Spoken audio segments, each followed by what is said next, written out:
فصل ثالث حدیث نمبر 1147۔ عبید اللہ بن عبداللہ بیان کرتے ہیں، میں عائشہ رضی اللہ عنہ کے پاس گیا اور عرض کیا، کیا آپ رسول اللہ صلی اللہ علیہ وسلم کے مرض کے متعلق مجھے کچھ بتائیں گی؟ انہوں نے فرمایا، کیوں نہیں؟ فرمایا، جب نبی صلی اللہ علیہ وسلم بیمار ہوئے تو آپ نے پوچھا، کیا لوگ نماز پڑھ چکے ہیں؟ ہم نے عرض کیا، نہیں اللہ کے رسول، وہ تو آپ کا انتظار کر رہے ہیں۔ آپ صلی اللہ علیہ وسلم نے فرمایا، میرے لیے ٹب میں پانی ڈالو۔ عائشہ رضی اللہ عنہ بیان کرتی ہے، ہم نے پانی ڈال دیا تو آپ نے غسل فرمایا۔ آپ نے اٹھنے کا قصد کیا تو آپ پر غشی طاری ہو گئی۔ پھر آپ صلی اللہ علیہ وسلم کو افاقہ ہوا تو فرمایا، کیا لوگ نماز پڑھ چکے ہیں؟ ہم نے عرض کیا، اللہ کے رسول نہیں، وہ آپ کا انتظار کر رہے ہیں۔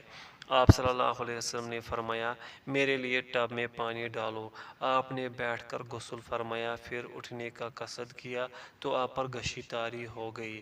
پھر افاقہ ہوا تو فرمایا، کیا لوگ نماز پڑھ چکے ہیں؟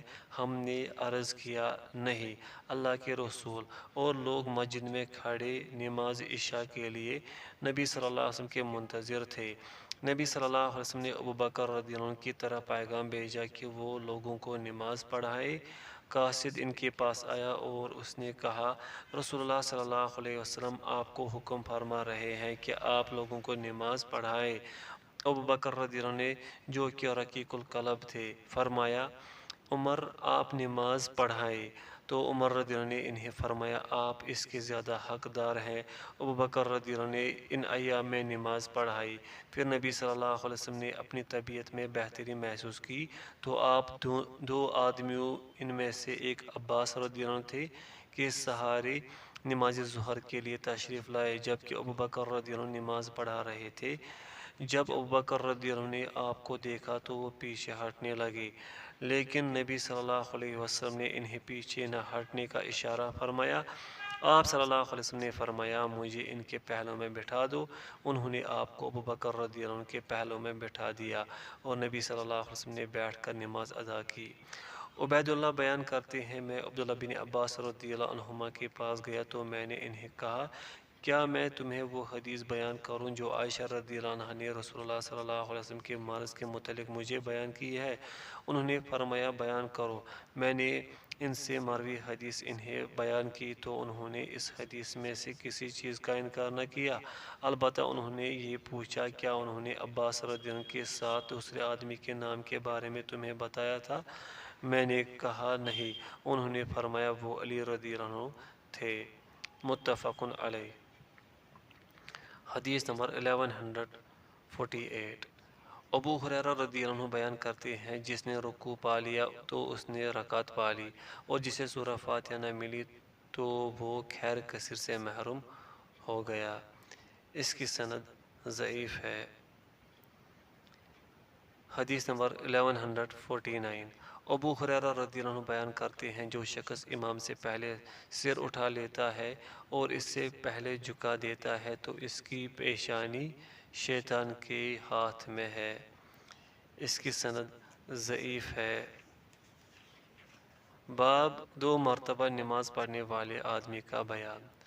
فصل اول حدیث نمبر 1150۔ جابر رضی اللہ عنہ بیان کرتے ہیں، معاذ بن جبل رضی اللہ عنہ نبی صلی اللہ علیہ وسلم کے ساتھ نماز پڑھا کرتے تھے، پھر وہ اپنی قوم کے پاس جاتے اور انہیں نماز پڑھاتے تھے۔ متفق علیہ۔ حدیث نمبر 1151۔ جابر رضی اللہ عنہ بیان کرتے ہیں، معاذ رضی اللہ عنہ نبی صلی اللہ علیہ وسلم کے ساتھ نماز عشاء ادا کرتے، پھر اپنی قوم کے پاس جاتے اور انہیں نماز عشاء پڑھاتے، اور یہ بعد والی نماز ان کے لیے نفل ہوتی تھی۔ یہ روایت صحیح ہے۔ فصل ثانی۔ یزید بن اسود رضی اللہ عنہ بیان کرتے ہیں، میں نے نبی صلی اللہ علیہ وسلم کے ساتھ حج کیا۔ میں نے نماز فجر آپ کے ساتھ مسجد خیف میں ادا کی۔ جب آپ نماز پڑھ چکے اور پیچھے مڑے تو وہاں آخر پر دو آدمی بیٹھے ہوئے تھے جنہوں نے آپ کے ساتھ نماز نہیں پڑھی تھی۔ آپ صلی اللہ علیہ وسلم نے فرمایا انہیں میرے پاس لاؤ۔ انہیں لایا گیا تو وہ گھبراہٹ سے کانپ رہے تھے۔ آپ صلی اللہ علیہ وسلم نے فرمایا تم دونوں نے ہمارے ساتھ نماز کیوں نہیں پڑھی؟ انہوں نے عرض کیا اللہ کے رسول ہم اپنے گھروں میں نماز پڑھ چکے تھے۔ آپ صلی اللہ علیہ وسلم نے فرمایا ایسے نہ کیا کرو۔ جب تم اپنے گھروں میں نماز پڑھ چکو اور پھر تمہیں مسجد میں جماعت مل جائے تو ان کے ساتھ بھی نماز پڑھ لیا کرو کیونکہ وہ تمہارے لیے نفل ہوگی۔ یہ روایت اس کی سند صحیح ہے۔ فصل ثالث حدیث نمبر 1153۔ بصر بن محجن اپنے والد سے روایت کرتے ہیں انہوں نے کہا کہ وہ رسول اللہ صلی اللہ علیہ وسلم کے ساتھ کسی مجلس میں موجود تھے۔ اتنے میں نماز کے لیے اقامت کہی گئی تو رسول اللہ صلی اللہ علیہ وسلم کھڑے ہوئے اور نماز پڑھ کر واپس تشریف لے آئے جبکہ محجن اپنے جگہ پر ہی تھے۔ رسول اللہ صلی اللہ علیہ وسلم نے ان سے پوچھا تم نے لوگوں کے ساتھ نماز کیوں نہیں پڑھی؟ کیا تم مسلمان نہیں ہو؟ انہوں نے عرض کیا اللہ کے رسول کیوں نہیں، ضرور مسلمان ہوں لیکن میں اپنے گھر نماز پڑھ چکا تھا۔ اس پر رسول اللہ صلی اللہ علیہ وسلم نے انہیں فرمایا جب تم نماز پڑھنے کے بعد مسجد میں آؤ اور نماز ہو رہی ہو تو تم جماعت کے ساتھ نماز پڑھو خواہ تم نماز پڑھ ہی چکے ہو۔ اس کی سند حسن ہے۔ حدیث نمبر 1154۔ اسد بن خزیمہ کے قبیلے کے ایک شخص سے روایت ہے کہ انہوں نے ابو ایوب انصاری رضی اللہ عنہ سے مسئلہ دریافت کیا ہم میں سے کوئی شخص اپنے گھر میں نماز پڑھ کر مسجد میں آتا ہے اور نماز ہو رہی ہو تو کیا میں ان کے ساتھ نماز پڑھوں؟ اس پر میرا دل مطمئن نہیں ہوتا۔ ابو ایوب انصاری رضی اللہ عنہ بیان کرتے ہیں ہم نے اس بارے میں دریافت کیا تھا کہ تو آپ صلی اللہ علیہ وسلم نے فرمایا اس کے لیے جماعت کا ثواب ہے۔ اس کی سند ضعیف ہے۔ حدیث نمبر 1155۔ یزید بن عامر رضی اللہ عنہ بیان کرتے ہیں میں رسول اللہ صلی اللہ علیہ وسلم کی خدمت میں حاضر ہوا تو آپ نماز پڑھ رہے تھے، میں بیٹھ گیا اور ان کے ساتھ نماز میں شریک نہ ہوا۔ جب رسول اللہ صلی اللہ علیہ وسلم فارغ ہوئے تو آپ نے مجھے بیٹھے ہوئے دیکھ کر فرمایا یزید کیا تم مسلمان نہیں؟ میں نے عرض کیا کیوں نہیں اللہ کے رسول، میں تو مسلمان ہوں۔ آپ صلی اللہ علیہ وسلم نے فرمایا تم نے جماعت کے ساتھ نماز کیوں نہیں پڑھی؟ انہوں نے عرض کیا میں نے سمجھا کہ آپ نماز پڑھ چکے ہوں گے لہٰذا میں نے گھر میں پڑھ لی تھی۔ آپ صلی اللہ علیہ وسلم نے فرمایا جب تم نماز کے لیے آؤ اور لوگوں کو پاؤ تو پھر تم ان کے ساتھ نماز پڑھو اور اگر تم پڑھ چکے ہو تو پھر وہ تمہارے لیے نفل ہوگی اور یہ فرض۔ اس کی سند ضعیف ہے۔ حدیث نمبر 1156۔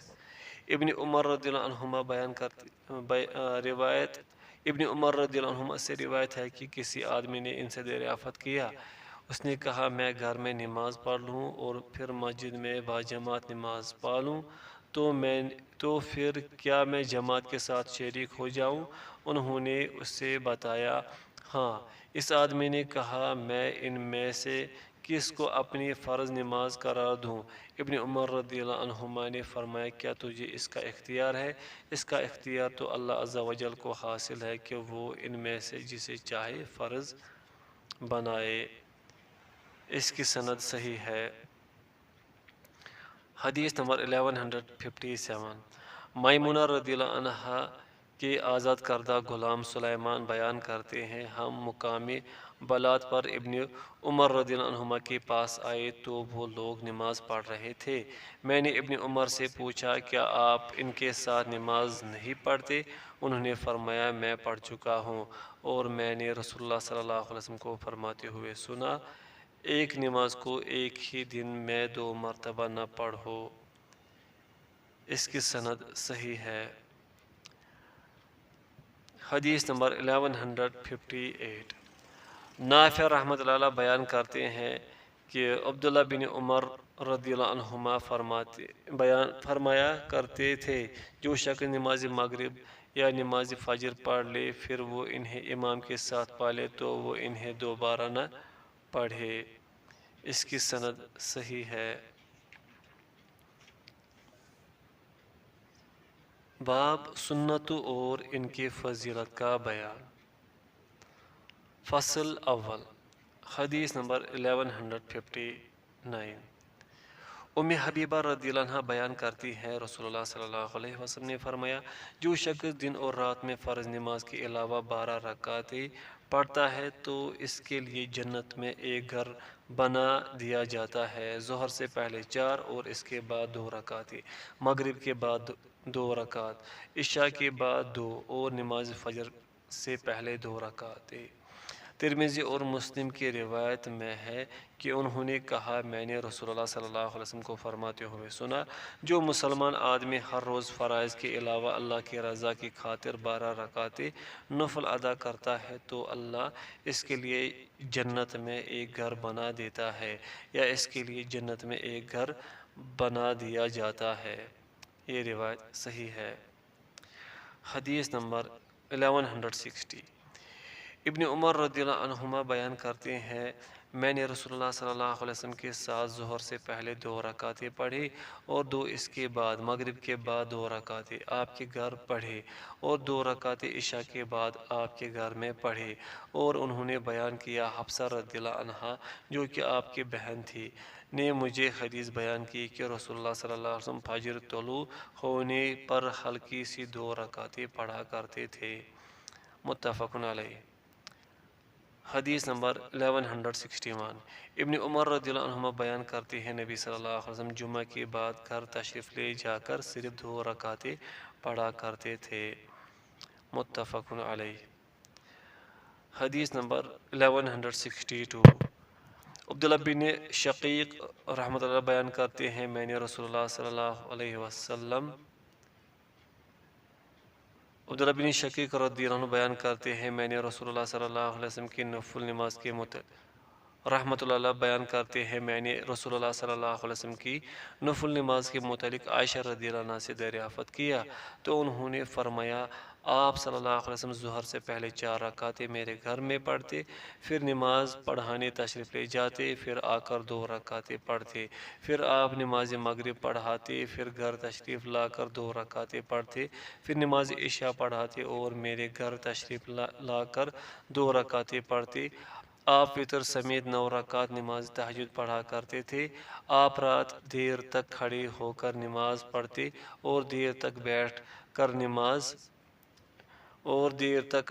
نماز پڑھتے۔ جب آپ کھڑے ہو کر قرات کرتے تو رکوع و سجود بھی کھڑے ہو کر کرتے، اور جب آپ بیٹھ کر قرات کرتے تو رکوع و سجود بھی بیٹھ کر ہی کرتے، اور جب فجر طلوع ہو جاتی تو آپ صلی اللہ علیہ وسلم 2 رکعتیں پڑھتے۔ مسلم اور امام ابو داود نے یہ اضافہ نقل کیا ہے، پھر آپ صلی اللہ علیہ وسلم نماز فجر پڑھانے کے لیے تشریف لے جاتے۔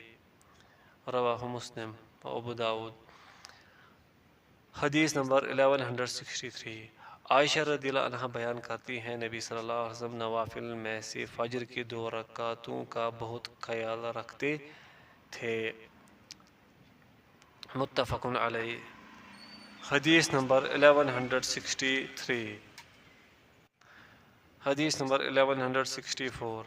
عائشہ رضی اللہ عنہ بیان کرتی ہے، رسول اللہ صلی اللہ علیہ وسلم نے فرمایا، فجر کی 2 رکعتیں دنیا اور جو کچھ دنیا میں ہے سے بہتر ہے۔ رواہ مسلم۔ حدیث نمبر 1165۔ عبداللہ بن مغفل رضی اللہ عنہ بیان کرتے ہیں، رسول اللہ صلی اللہ علیہ وسلم نے فرمایا، نماز مغرب سے پہلے 2 رکعتیں پڑھو، نماز مغرب سے پہلے 2 رکعتیں پڑھو۔ تیسری مرتبہ اس اندیشے کے پیش نظر کہ لوگ اسے سنت نہ بنا لے فرمایا، جو کوئی چاہے پڑھے۔ متفق علیہ۔ حدیث نمبر 1166۔ ابو ہریرہ رضی اللہ عنہ بیان کرتے ہیں، رسول اللہ صلی اللہ علیہ وسلم نے فرمایا، تم میں سے جو شخص جمعہ کے بعد نماز پڑھنا چاہے تو وہ 4 رکعت پڑھتے۔ مسلم اور انہی کی دوسری روایت میں ہے جب تم میں سے کوئی جمعہ پڑھے تو وہ اس کے بعد 4 رکعتیں پڑھے۔ فصل ثانی، حدیث نمبر 1167۔ ام حبیبہ رضی اللہ عنہ بیان کرتی ہیں میں نے رسول اللہ صلی اللہ علیہ وسلم کو فرماتے ہوئے سنا، جو شخص ظہر سے پہلے 4 رکعتوں اور اس کے بعد 4 رکعتوں پر دوام اختیار کرتا ہے تو اللہ اسے جہنم پر حرام قرار دے دیتا ہے۔ یہ روایت صحیح ہے۔ حدیث نمبر 1168۔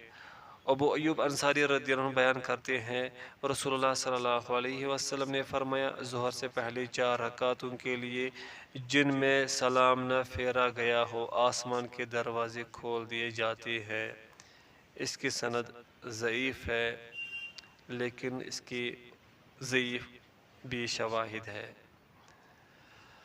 حدیث نمبر 1169۔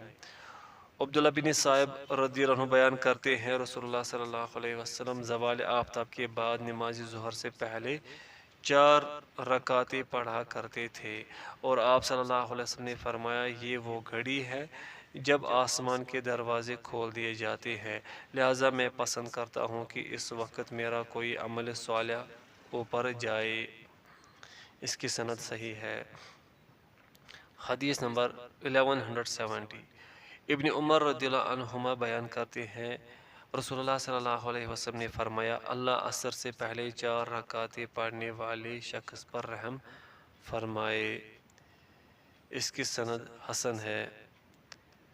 حدیث نمبر 1171۔ علی رضی اللہ عنہ بیان کرتے ہیں رسول اللہ صلی اللہ علیہ وسلم عصر سے پہلے 4 رکعتیں پڑھا کرتے تھے۔ آپ صلی اللہ علیہ وسلم مقرب فرشتوں اور ان کی اتباع کرنے والے مسلمانوں اور مومنوں پر سلام بھیج کر فرق کیا کرتے تھے۔ یہ روایت حسن ہے۔ حدیث نمبر 1172۔ علی رضی اللہ عنہ بیان کرتے ہیں رسول اللہ صلی اللہ علیہ وسلم عصر سے پہلے 2 رکعتیں پڑھا کرتے تھے۔ اس کی سند حسن ہے۔ حدیث نمبر 1173۔ ابو ہریرہ رضی اللہ عنہ بیان کرتے ہیں رسول اللہ صلی اللہ علیہ وسلم نے فرمایا، جو شخص مغرب کے بعد 6 رکعتیں پڑھے اور وہ ان کے درمیان کوئی بری بات نہ کرے تو اس کے لیے 12 سال کی عبادت کے برابر ثواب لکھ دیا جاتا ہے۔